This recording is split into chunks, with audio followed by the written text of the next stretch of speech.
Welcome to the Differential Show. Dan Burn, what a guy, comes back after game week 11 and he gets 14 points with a complete shutout, a 1.16 XG and a 1.17 XGI. Also gets the goal in this game, and he did start in the central defender position. He usually plays out wide, so he has versatility, and I would just see him definitely nailing some good minutes going forward, as there are a lot of injuries piling up for Newcastle. He is 4.46 points per game. His XG is 0.18, which is pretty good for a defender, and his split is pretty one-sided, so if we're looking at home games, does so much better. Now, I know his next 2 out of 3 are away, but he's got Luton and Forest. Those two I can see at least one shutout. With the yellow flag hanging above his head, he's still featured. Got the 6 points with the assist at 6.2. Great values, projected to get 5.3. Game points XGI per 90 is 0.7, which is above 0.5, which I like to see. Expected points per 90, 5.8. Expected points per 90, 8.6. I have a yellow hold on him just because he has not been rotated yet. Cher did get injured, so he is an easy sell.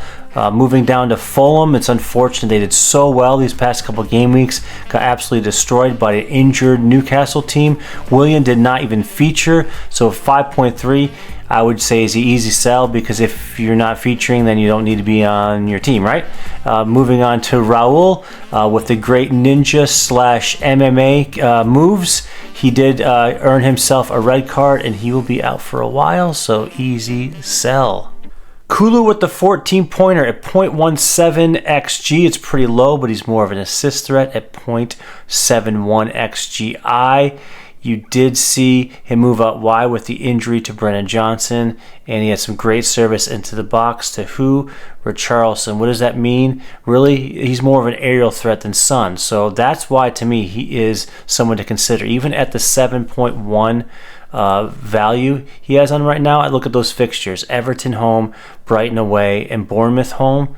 Even though Everton's done really well lately, I can still see 1 to 2 goals in that game, and I believe Kulu will have a part of it. He's averaging 5.5 points per game, and his XG is low at 0.2, but like I said, he's more of an assist threat, and his home and away splits are very obviously pushed to the away, which is always nice, because away fixtures you tend to maybe consider benching players, whereas Kulu is going to be good whether he's home or away. Forest away, Fulham home, and you already have Solanke, and you want another Bournemouth player. Tavernier is your guy, 5.4. You expect to get 3.2 points this game week.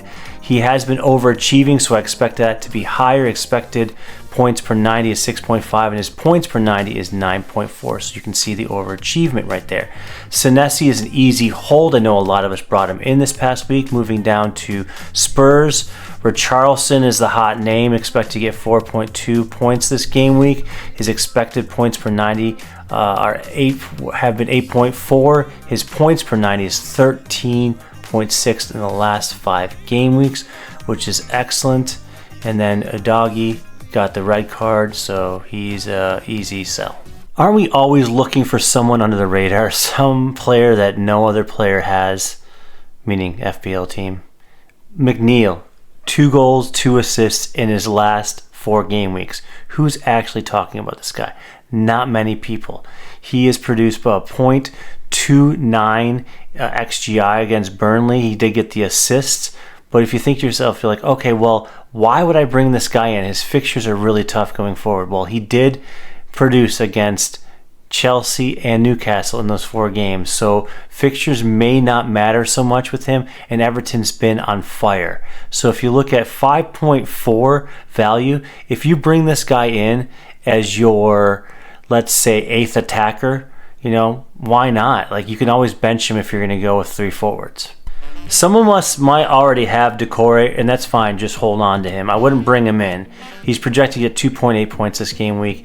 His XGI per 90 is 0.3. Expected points per 90 3.6, and his actual is 5.3. So not amazing, but he does have a good amount of goals this season. Moving on to Mykolenko, he did not feature in this last game. It's just someone to keep in mind because Everton has been playing so well, so when he does feature again, this is a person that would be a must-add just because this defense has been so stellar. Moving down to Chelsea, Petrovic, who? Oh yeah, Sanchez is injured, so he's an easy add. Even at 4.5, you can think there's other goalkeepers you may want to add, but Chelsea has the best run of fixtures going forward, so he would be someone you would want to consider bringing in, especially for these fixtures that are coming up. 3.9 expected points this next game week, so something to keep in mind. And then let's not forget, Nkunku was on the bench this past game, but he did not come in at all. So I would wait until he's come in at least once, then you probably think you would start the next game. Welcome back, Kudus and those Kudus owners. 0.7 XGI this game week. He got 13 points. In the past 5 game weeks, he is averaging 7.7 points. His expected points are 4.4, so he's over exceeding, and his XGI throughout those 5 games is 0.4, which is a little bit low. Moving on, just for the season, he's got 6.17 points per game. His XG is 0.15, which is low, but that's throughout the season. So in the last 5 games, it's a lot higher. His home and away splits are pretty even. At 6.7, he's got great value. It's just really going to come down to fixtures. He's got Man U at home, Arsenal away, and then Brighton at home. So if you got that 8th attacker that you're playing, that a lot of us are since we did drop Haaland, you could go ahead and start him against Man U, bench him against Arsenal, and then bring him back for probably a good haul against Brighton. So easy add this week for me. What a great job by Paqueta this weekend with the 3 assists. He is expected to get 3.9 points this next game with XGI per 90.2. He's very reliant on the assist. X points per 90, 3.6, and points per 90 are 4.2, and that's the last 5 game weeks. He's very much like a Kulu. I say that's an easy add if you have that 5th spot that you're looking to add someone. You have money, which you do because you dropped Haaland. Moving over to Fabianski, 4.2, great value. He's an easy hold this week. We don't have a projection on points because there's possibility that Areola could come back, but we did see clips during the game with the Areola wrapped up his wrist. So we'll have to wait and see on him. Moving down to Wolves, I put Cunha and He-Chan next to each other just so we can compare the two. You can see it's clearly He-Chan is a little bit better on the attacking side at 4.5. Expected points, 0.4. XGI per 90. His X points per 90, 4.0. And his actual points per 90 is 5.7, which is higher than He-Chan, even though He-Chan is on penalties. Just keep in mind, He-Chan will be going off to the Asian Cup around game week 21. What do I like about Pau Torres? Well, he starts. He gets 90 minutes. He's on a good team. And, he's playing Sheffield United next. Excellent fixture, right? After that, Man U away and then Burnley at home. I could see 2 shutouts. I know they're hard to come by, but at 4.7 for a very good player on a very good team, I think that's an easy add this week. He's averaging 4.0 points per game throughout the season. His XG is 0.08, which is pretty good for a defender. His home and away splits are right down the middle, and if you look at that heat map, he's covering a lot of ground, which means he's got a lot of possession, which gives him more of an opportunity to get bonus. Assuming that a lot of us have either picked up Watkins, we have Watkins, or we plan to bring him in this week, we're just going to move right on to Konsa. He's an easy hold at 3.9 points projected this game week. XGI per 90 is 0.2, X points per 90 4.1, and his points per 90 at 3.9. So he's just overperforming just a tad, but he's on a good team as a defender. So if you don't have the money for Pau Torres, Konsa is good at 4.5. Moving on to Arsenal, something different, Havertz. I thought about him earlier in the season as kind of a differential, didn't really pan out, but lately he's done pretty well. He's projected at 3.4 points this game week. His XGI per 90 is 0.7. Love to see that. That's the last 5 game weeks. X points per 90 7.3, and his points per 90 7.4. So his expected and his actual right there, right on target. He's got a tough fixture against Liverpool away, but right after that, West Ham, who's like Swiss cheese in the back, I would go ahead and think about bringing him in. Martinelli, if you haven't given up on him right now, please just get rid of him. I'm not going to even go over his stats. He's an easy red, easy out. How good is Trent Alexander?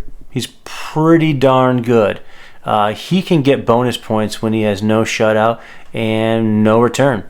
He is that good. He's kind of like a Trip, but on steroids a little bit. And if you look at just the past 5 game weeks, like what are we getting for 8.2 from a defender? Well, we're getting 0.5 XGI, and his points per game is 10.75. That is incredible. If we look through the season, he's averaging 8.8 points per game. His XGI is 0.06, which is pretty good. And his home and away splits, look at that. Definitely a home favorite. So if you look at the home games, he's got 2 home games in the next 3. If you have the funds, which you should, because you know what, you sold Haaland, well, the majority of us did, you can now afford Trent, and I would recommend it. So why do I have Salah on the screen? It's because AFCON is coming up, and at some point we need to offload him, but today is not the day. At 13.2 is still great value for 6.3 projected game points. His XGI per 90 is 0.6, X points per 90 5.3, and his points per 90 6.9. So still worth the value of having him, and he does have some good fixtures coming up. That's not the same for Nunez, because even though the fixtures are there, he has just not had the results. Even though the XG is there, he's not had the results that we're looking for. At that price tag of 7.6, a lot of us will be offloading him for Watkins. Moving down to Brighton, they kind of spread the ball around in that game. It's not always the same person scoring the goal, but if you're looking for budget, Adingra at 5.0 is your 5th midfielder with those fixtures: Crystal Palace away, Spurs at home, and then West Ham away. Why not, right? And if you're looking for that to replace your 5th defender, so say you have 2 transfers this week and you are bringing in Watkins, and you know what, I want to just kind of upgrade my 5th defender because of all the fixtures that are coming up and they're so close together. Van Heck at 4.0, he starts every game with 90 minutes, and I did talk about those fixtures that are below me right now. Just check them out. My top 3 transfer ins this week would be Watkins, that's the obvious one. Kulu, a little bit off the radar, but if you think of it right now, he's got Richie in the middle. I'm considering him this week for sure. Trent at 8.2. I know the value is expensive, right? But if you compare him to your midfielders, like look at Saka. What did he do this week? Nothing. Trent, he gives you everything. He gives you bonus. He gives you returns. He gives you shutouts. Why not? We've all sold Haaland, so if you got those extra funds, go ahead and do it. And then moving over to captain options, Watkins is the clear and obvious one. Great fixture. Not a lot of competition for captaincy. But then you have Salah. They are playing Arsenal, but Salah tends to do well against good teams. And then if you're going for a punt up front in the captain spot, I would go for Son. I know he's playing Everton, but he's at home, and he tends to do well one week and then go dormant the next week. So this is the week he'll be doing well. Moving on to punts, Elise against Brighton at home. Definitely something. He got that goal at the end of the game, which was excellent. Good value. Adingra, I talked about earlier against Crystal Palace. Paqueta, the assist machine. Like I said, he's like Kulu. So those are just punts. If you got an extra transfer and you're looking to just be a little bit different, like that's what the show is about, might as well go for it and let me know how you do. So this is the end of the differential show, the Transfer Guide edition. I am FPL Marty. Please make sure you get me a subscribe and a like, and I will see you next week.